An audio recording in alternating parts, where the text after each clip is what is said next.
एक तो आपने देखा एक तो आपने स्वयं देखा मीडिया के मित्रों ने कि किस प्रकार का अभूतपूर्व उत्साह 40-45 वर्ष के बाद किसी प्रधानमंत्री ने इस क्षेत्र की चिंता की है। ये अपने में एक बहुत बड़ा संकेत है।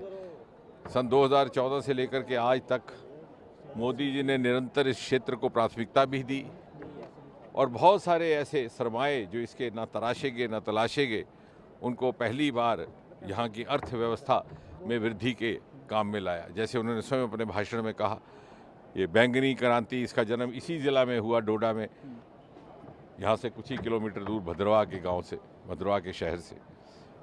लेवेंडर का एक नया एग्री स्टार्टअप्स का विकल्प हिंदुस्तान को डोडा ज़िला ने दिया। आज सड़कों का जाल बिछ गया।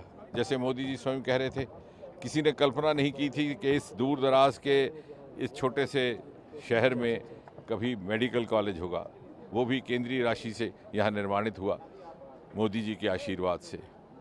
डिग्री कॉलेज, अनेकों इस तरह की। और सबसे बड़ी बात ये कि यहाँ के लोगों में एक मनोबल भी जागा, विशेषकर 370 के हटने के बाद एक सेंस ऑफ बिलोंगिंग आई। और अब कोई ये नहीं कह सकता कि ये इलाका दूर दराज का है या यहाँ के लोगों को किसी प्रकार की डिसएडवांटेज है। निश्चय ही हमारी पार्टी और हमारे संगठन ने हमेशा इस प्रकार के वाक़यात की निंदा की है और मीडिया एक हमारा बड़ा महत्वपूर्ण स्तंभ है प्रजातंत्र का, और यदि कहीं ऐसा होता है तो निंदनीय भी है और उसके लिए उचित कार्रवाई भी होनी चाहिए। प्रधानमंत्री जी कह रहे हैं कि स्टेटहुड हम ही दिलाएंगे वापस। निश्चय ही। और ये तो विपक्ष वाले, कांग्रेस वाले एक मैन्युफैक्चर कर रहे हैं, एक नैरेटिव मैन्युफैक्चर करने का प्रयास हो रहा है। हर रोज़ उठ करके कांग्रेस वाले कभी कह देते हैं, कभी नेशनल कॉन्फ्रेंस वाले, कि हमें स्टेट चाहिए, हमें स्टेटहुड चाहिए। जब प्रधानमंत्री जी बार बार कह चुके, आज ही नहीं कहा, आज से 7-8 महीने पहले जब श्रीनगर में उनकी बख्शी स्टेडियम में सभा हुई थी, वहाँ भी उन्होंने यही बात कही थी। और इसके अतिरिक्त गृह मंत्री जी ये बात संसद में कह चुके हैं, जो चीज़ दे दी गई है उसको मांगने का क्या अर्थ है। इसका मतलब ये है कि वो जानते हैं कि मोदी जी ने स्टेटहुड का वादा किया है, वो मिल जाएगा। हम मांग कर लोगों में भ्रम फैलाएं। प्रधानमंत्री ने कहा कि ये चुनाव युवाओं का है सर। निश्चय, हमारे 70% से अधिक जनसंख्या युवाओं की है और मोदी जी ने जो युवाओं के लिए अनेकों विकल्प खोले हैं और देश भर को उसका लाभ पहुंचा है।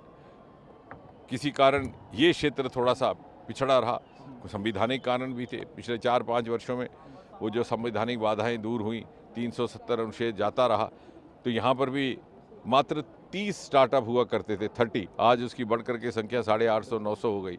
और वहाँ लेवेंडर को लेकर के लगभग 2-3 हज़ार हमारे नौजवान काम में लग गए।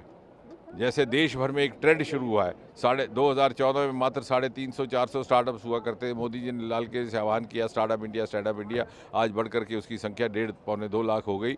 और हिंदुस्तान स्टार्टअप के क्षेत्र में दुनिया में तीसरे दर्जे पर आन खड़ा हुआ।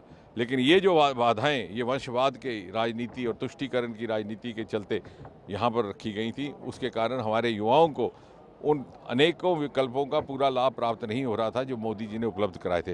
लेकिन अब फिजा बदली है, अब नया अध्याय शुरू हुआ।